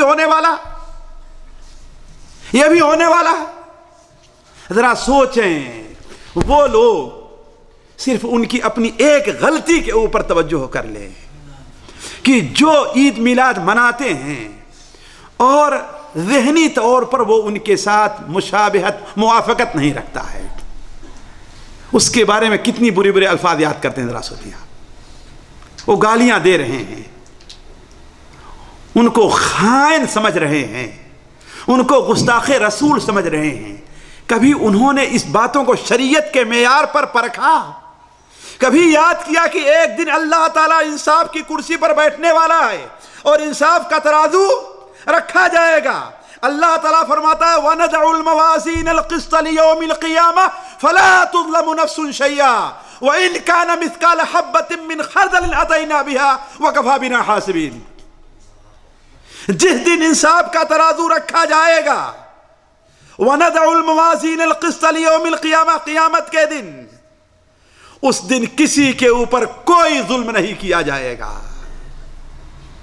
اگر ایک ذرہ برابر بھی کوئی، ایک رائی کے برابر بھی کوئی عمل ہے، وہ نیکی کا ہے یا برائی کا ہے، ہم وہاں لا کر کے رکھیں گے اور اس کا پورا وَكَفَىٰ بِنَا حَاسِبِينَ، اس کا پورا حساب لینے والے ہیں. تو اس شخص نے کہا اے اللہ کے رسول صلی اللہ علیہ وسلم، بیچارہ رونے لگا، چیخنے لگا کہ اے اللہ کے رسول صلی اللہ علیہ وسلم، کیا اس کا بھی قیامت کے دن حساب ہونے والا ہے؟ آپ نے فرمایا کیا تم قرآن مجید میں اس آیت کو نہیں پڑھتے ہو؟ وَنَدْعُ الْمَوَازِينَ الْقِسْطَ لِيَوْمِ الْقِيَامَةِ فَلَا تُظْلَمُ نَفْسٌ شَيْئًا وَإِنْ كَانَ مِثْقَالَ حَبَّةٍ مِّنْ خَرْدَلٍ أَتَيْنَا بِهَا وَكَفَىٰ بِنَا حَاسِبِينَ. یہ تم نہیں پڑھتے ہو؟ کہا پڑھتا تو ہوں. تو کہا سوچ لو. تو اس نے کیا کیا ساتھیوں؟ کہا اے اللہ کے رسول صلی اللہ علیہ وسلم، اس سے تو بہتر یہ ہے کہ میں ان سے کیا کروں، اپنی جدائی اختیار کر لوں. آپ کو گواہ بناتا ہوں کہ ان دونوں کو ہم نے آزاد کر دیا جائے. یہ تھا ساتھیوں نبی کریم صلی اللہ علیہ وسلم کی تربیت کا طریقہ. اگر اس سلسلے میں صرف وہ حدیثیں آپ کے سامنے رکھتا چلوں جن حدیثوں کو ہم نے اپنی یادداشت کے لیے یہاں پر نوٹ کیا ہے کہ آپ کس طریقے سے تربیت کرتے تھے، آپ کی تربیت کا اثر ہی تو تھا ساتھیوں. غزوہ یرموک کا آپ لوگ قصہ پڑھتے ہیں کہ نہیں پڑھتے؟ بار بار سنا ہوگا نا. حضرت ابن ازعر، عکرمہ اور یہ صحابی جب غزوہ جنگ یرموک کے موقع پر جب وہ زخمی ہوئے ہیں، لمبا قصہ ہے ساتھیوں. میں تو کہتا ہوں کہ اگر دنیا کے عجائب کو، اللہ کی قسم آپ نے شاید ویسا عجیب ڈرامہ نہ دیکھا ہوگا، نہ فلم کوئی دیکھی ہوگی، جتنے عجیب غریب منظر غزوہ جنگ یرموک میں پیش آئے ہیں. وہ فوق الخیال، لوگوں کے خیال سے اوپر کی چیزیں ہیں. وہ اس کے اندر زخمی ہوئے حضرت اکرمہ اور ان کے 3 ساتھی اور زخمی ہوئے. جب زخمیوں کو پانی پلانے کا موقع آیا، آپ نے بار بار قصہ سنا ہوگا، ذرا دیکھیں، ہے نا. یہ ادھر پی رہے ہیں تو اپنے دوسرے ساتھی کی آواز، کہا کہ اسے جا کر کے پلاؤ. ادھر سے دوسرے ساتھی کی آواز ہے. آخر یہ ایثار کہاں سے پیدا ہوا؟ کس کے تزکیہ کا، کس کی تربیت کا نتیجہ تھا؟ محمد الرسول اللہ صلی اللہ علیہ وسلم کی تربیت کا. ابو جرئی جابر ابن سلیم ایک صحابی ہے، سنن ابو داؤد، مسند احمد میں روایت، سنن ترمذی میں روایت ہے. وہ بیان فرماتے، حدیث لمبی ہے، وہ بیان فرماتے ہیں میں آپ کے صلی اللہ علیہ وسلم کی خدمت میں حاضر ہوا اور آخر میں جب آپ سے کوئی وصیت چاہی تو آپ نے ہمیں وصیت کیا. ان میں سے ایک وصیت یہ تھی کہ کسی کو گالی نہ دینا، تم کسی کو تم گالی. کہا اس کے بعد سے نہ ہم نے کسی بکری کو گالی دی ہے، نہ کسی اونٹ کو گالی ہے، کسی انسان کو گالی دیا ہے. اور اگر دیکھا جائے ساتھیوں تو ماضی قریب کے اندر بھی جتنی کم، میں افراد کے لحاظ سے نہیں کرتا، قوم کے لحاظ سے، جماعت کے لحاظ سے، فوج کے لحاظ سے جتنی کم ظلم کرنے والی قوم مسلمان قوم ہے، کوئی دوسری قوم اتنی نہیں ہے. وجہ اس کی کیا ہے؟ نبی کریم صلی اللہ علیہ وسلم کی تعلیم کا. ابھی 100-150 سال پہلے جائیے ترکیہ کے اندر، جب ترکی حکومت کا ستارہ جیسے کہتے ہیں گردش میں آیا اور ان کی حکومت سمٹ کر کے صرف استنبول کی طرف ہونے لگی. ادرنا جو اٹلی کے اندر ایک جگہ ہے، وہاں ایک وقت ایسا ہوا کہ مسلمانوں کی جو فوج تھی ان کا قائد شکری تھا، ان کی فوج ایک جگہ سمٹ کر کے رہ گئی ہے، ایک شہر میں سمٹ کر کے رہ گئی، یہاں تک کہ انہیں کھانے پینے کی کوئی چیز نہیں مل رہی ہے۔ تو دنیا کا یہ اصول ہے ساتھیوں کہ فوج کو پہلے کھلایا جائے گا اور بعد میں دوسرے لوگ۔ کیوں؟ اس لیے کہ فوج کوئی چیز باہر سے نہیں پہنچ پا رہی ہے۔ تو حتیٰ کہ جو ذمی لوگ تھے یہود اور نصارہ کا مال بھی مسلمانوں کی فوج کے اندر آ گیا۔ لیکن اس وقت کے مفتی نے کیا جواب دیا تھا؟ کہا تھا کہ یہ شہر ہار جاؤ تم، اس شہر کے اوپر دشمن کا قبضہ ہو جائے یہ گوارا ہے، لیکن ذمی کا مال مسلمان فوج کو لینا جائز نہیں۔ مسلمان فوج نے چھوڑ دیا تھا اور ہار گئے ہیں۔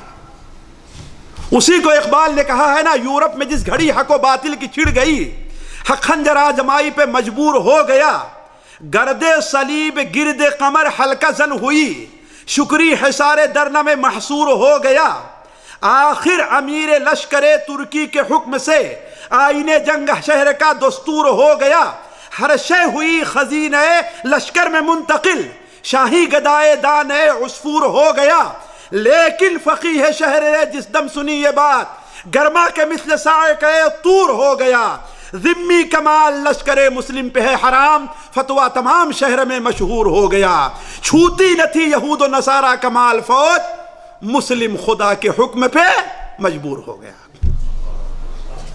چھوتی نہ تھی یہود و نصارہ کمال فوج، مسلم خدا کے حکم پہ مجبور ہو گیا۔ دنیا کی تاریخ پڑھ لے جائیے ساتھیوں، یہ محمد العربی رسول اللہ صلی اللہ علیہ وسلم کی تعلیم اور تزکیہ کا اثر تھا کہ جتنا کم ظلم اپنی جہالت اپنی ضلالت کے وقت میں بھی مسلمان فوج نے کیا ہے، اتنا کم ظلم دنیا کسی فوج نے نہیں کیا۔ آپ تاریخ پڑھ لے جائیے ساتھیوں۔ تو نبی کریم صلی اللہ علیہ وسلم کا دوسرا مقصد کیا رہا ہے ساتھیوں؟ تزکیہ رہا ہے۔ تیسری چیز ساتھیوں، وقت تیزی کے ساتھ گزرتا جا رہا ہے، میں سمجھ رہا تھا کہ آج میں درس کو پورا ہی نہیں کر پاؤں، وہ پورا وقت لے ہی نہیں پاؤں گا، لیکن وَيُعَلِّمُهُمُ الْكِتَابَ وَالْحِكْمَةَ، انہیں کتاب اور حکمت کی تعلیم دیتا ہے۔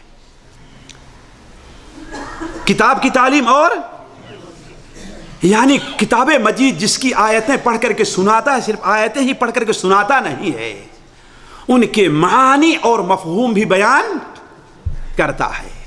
جلدی جلدی ساتھیوں چند نقطے کے اوپر غور کر لیں۔ پہلی چیز، قرآن اور دین کو سمجھنے کے لیے ضروری ہے کہ کوئی استاد ہو، کوئی آدمی اپنے ذہن۔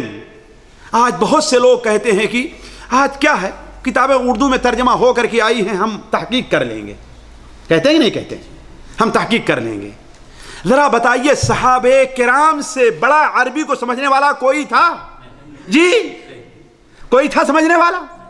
لیکن اللہ تبارک و تعالی نے صرف یہی نہیں کہ کتاب دے دی ان کو، بس صرف یہی نہیں کہ اللہ کے رسول پڑھا دیے بس، کیا یہ دیکھیے 4 جگہ قرآن مجید میں اہم مقصد یہ بیان کیا کہ وَيُعَلِّمُهُمُ الْكِتَابَ، انہیں کتاب کی تعلیم دیتا ہے۔ گویا قرآن مجید کو کوئی آدمی اپنی عربی زبان پر نہیں سمجھ سکتا ہے، چاہے عربی زبان کا جتنا ماہر ہو جائے۔ یہیں سے ہمارے بعض ان لوگوں کی غلطی کا احساس ہوتا ہے جو 9 جلدوں میں کتاب تدبر قرآن لکھتے ہیں لیکن حدیث پر کوئی اعتماد ان کا نہیں ہے۔ یہ ان کی غلطی کا احساس ہوتا ہے، اسی لیے بھٹکے ہیں اور بہت جگہ بھٹکے ہیں۔ اس لیے کہ قرآن مجید کو نبی کریم صلی اللہ علیہ وسلم کے بیان سے الگ کر کے اسے سمجھا نہیں جا سکتا ہے۔ اللہ تعالیٰ قرآن مجید میں ارشاد فرماتا ہے وَأَنزَلْنَا إِلَيْكَ الْكِتَابَ لِتُبَيِّنَ لِلنَّاسِ مَا نُزِّلَ إِلَيْهِمْ، آپ کے اوپر ہم نے یہ کتاب نازل کی ہے تاکہ لوگوں کے سامنے جن کے لیے یہ کتاب آئی ہے کھول کھول کر کے بیان کر دیجئے۔ آپ گویا یہ کتاب کوئی کتاب قانون نہیں ہے، یہ اللہ کا کلام ہے، اور اس کتاب کو وہی اچھی طریقے سمجھتا ہے جسے یہ کتاب دے کر کے بھیجا گیا ہے۔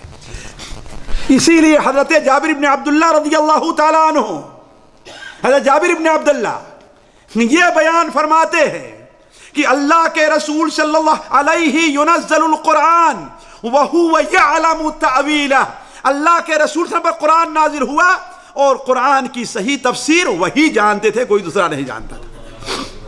اور آج ہم کہتے ہیں کہ ہم قرآن مجید کا ترجمہ پڑھ کر کے، اس کے معنی کا ترجمہ پڑھ کر کے ہم قرآن کو سمجھ لیں گے؟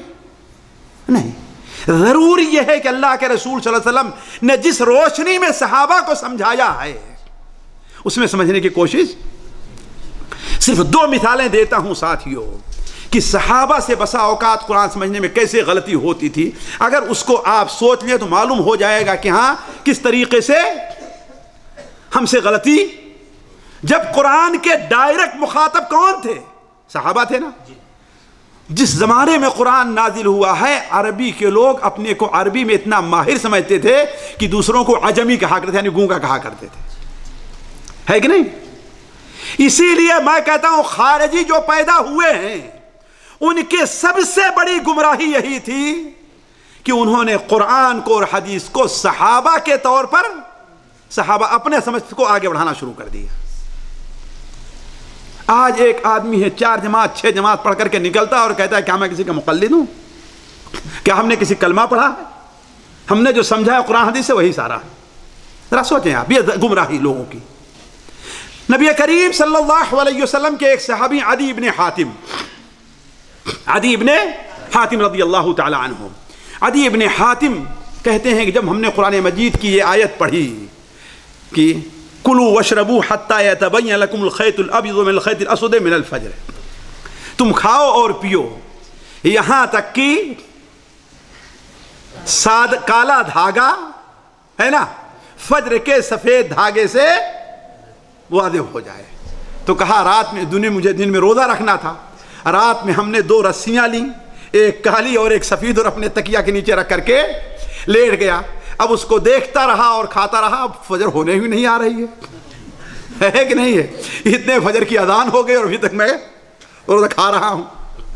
کہا صبح آ کر کے ہم نے اللہ کے رسول سے جب معاملہ ذکر کیا، صحیح بخاری اور مسلم میں حدیث ہے، جب یہ معاملہ ذکر کیا تو آپ صلی اللہ علیہ وسلم نے مسکرائے اور کہا تمہارا تکیہ بڑا چوڑا ہے بھائی، کہ پوری پورب کی کا افق مشرق جو ہے تمہارے تکیہ کے نیچے آ گیا۔ اللہ کے بندے، اس سے مراد صبح کی سفیدی رات کی سیاہی ہے، صبح کی سفیدی اور رات کی سیاہی ہے، یعنی جسے ہمارے زبان میں پو پھٹنا کہتے ہیں، ہے نا؟ پو پھٹ جائے یعنی مشرق کی طرف سے روشنی ظاہر ہونا شروع ہو جائے، اس وقت تک کھاتے۔ اور اسی طریقے سے ایک اور حدیث مسند احمد میں، سنن ابو داؤد میں، سنن ابن ماجہ میں ہے، ایک صحابی ہیں ابو عامر الاشعری، مسند احمد میں حدیث ہے، ابو عامر الاشعری بیان کرتے ہیں کہ میں غزوہ اوطاس میں شریک تھا۔ غزوہ اوطاس جانتے ہیں کون سا غزوہ ہے؟ کون سا غزوہ ہے غزوہ اوطاس؟ چلیے آخر میں بتائیں گے آپ لوگ، ابھی نہیں بتاتا میں۔ غزوہ اوطاس میں شریک تھا۔ ہوا یہ کہ کسی دشمنی کی بنیاد پر کسی نے کسی کو قتل کر دیا۔ ایک مسلمان نے دوسرے مسلمان کو، نئے مسلمان ہوئے تھے، جذبات میں آئے، دیکھا اور قتل کر دیا۔ آپ صلی اللہ علیہ وسلم پر جب یہ خبر پہنچی اور میں حاضر ہوا، آپ ناراض ہوئے اور کہا کہ یا ابا عامر الا غیرت، اے ابو عامر یہ برائی تھی، یہ منکر کام تھا، تم نے اس کو روکا کیوں نہیں، منع کیوں نہیں کیا، ظالم کو روکا کیوں نہیں تم نے؟ تو کہا اے اللہ کے رسول صلی اللہ علیہ وسلم، اللہ تعالیٰ فرماتا ہے یا ایھا الذین آمنوا، اس آیت کو ہم نے جان بوجھ کر کے ذکر کیا ہے، ذرا سوچیں، یا ایھا الذین آمنوا علیکم انفسکم لا یضرکم من ضل اذا اہتدیتم، اے ایمان والو تمہیں اپنی فکر ہونی چاہیے، اے ایمان والو تمہیں اپنی فکر ہونی چاہیے۔ اگر تم سیدھے راستے پر رہے اور دوسرے لوگ گمراہ رہے تو تمہارے اوپر کوئی حرج نہیں ہے۔ تو اے اللہ کے رسول، قتل اس نے کیا ہے، میرا جرم کیا تھا؟ جیسے آج ہم ہیں نا کسی کو بھلائی کا، بھائی ہمیں اس سے لینا دینا کیا ہے، جائے وہ جہنم میں جائے، نماز نہیں پڑھتا تو نہ نماز پڑھے، یہ کہنا صحیح نہیں ہے کہ نہیں ہے؟ ہدایت میں یہ بھی داخل ہے کہ لوگوں کو بھلائی کا حکم دیا جائے، برائی سے یہ چھوڑ دیا ہم نے، گویا گمراہ ہوئے۔ ایک چیز، دوسری چیز، بعض آیتیں ساتھیوں کافروں کے بارے میں نازل ہوتی ہیں، انہیں مکمل طور پر مسلمانوں پر فٹ نہیں کیا جا سکتا۔ ہے کہ نہیں؟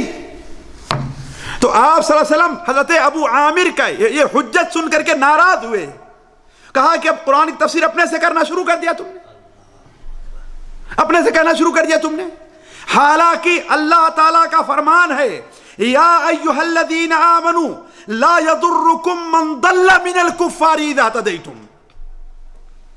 لا یضرکم، اس سے مراد یہ ہے کہ تم نے کافروں کو دین کی دعوت دی، اگر وہ لوگ ایمان نہیں لے آتے ہیں تو اب ان کا ایمان نہ لے آنا یہ گمراہی تمہارے لیے کوئی نقصان نہیں دے گی۔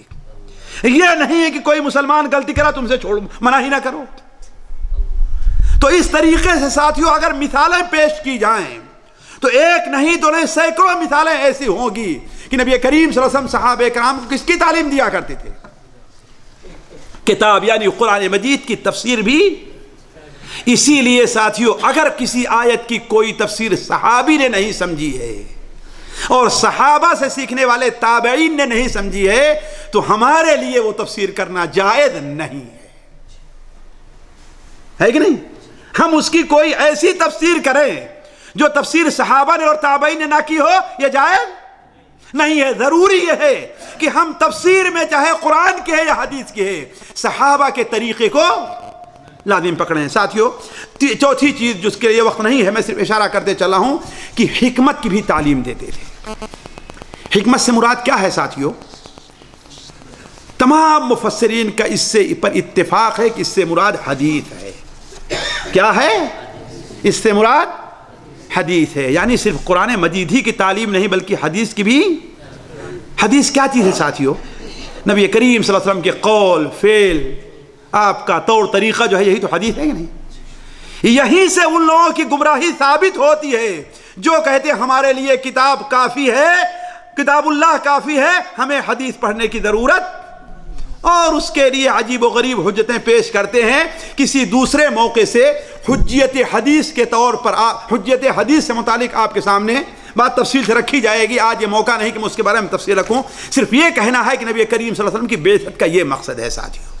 تو جو قوم اس بعثت کو پر عمل نہیں کرے گی، اس مقصد پر عمل نہیں کرے گی، اس مقصد کے مطابق عمل نہیں کرے گی، اس مقصد کو آگے نہیں بڑھائے گی، یعنی قرآن مجید کی تلاوت اس کا اہتمام لوگوں کو سکھانا ہے کہ نہیں؟ جیسے اللہ کے صحابہ کو سکھایا، ہمیں کیا ہے کہ ہم کس کو سکھائیں؟ لوگوں کو سکھائیں، ہمارے بعد والے۔ اور اس کا اتنا بڑا اجر بیان فرمایا کہ صحیح بخاری شریف میں ہے کہ خیرکم من تعلم القرآن وعلمہ، تم میں سب سے بہتر وہ ہے جو قرآن سیکھے اور سکھائے، ہے کہ نہیں ہے؟ تو قرآن مجید کی تلاوت یعنی گویا ناظرہ اور حافظہ تعلیم ہے کہ نہیں؟ دوسری چیز قرآن مجید کے معانی اور مفہوم کی، کیوں اصل مقصد قرآن مجید کے نزول کا کیا ہے ساتھیوں؟ وَلَقَدْ يَسَّرْنَا الْقُرْآنَ لِلذِّكْرِ، نصیحت حاصل کرنے کے لیے، ہے کہ نہیں؟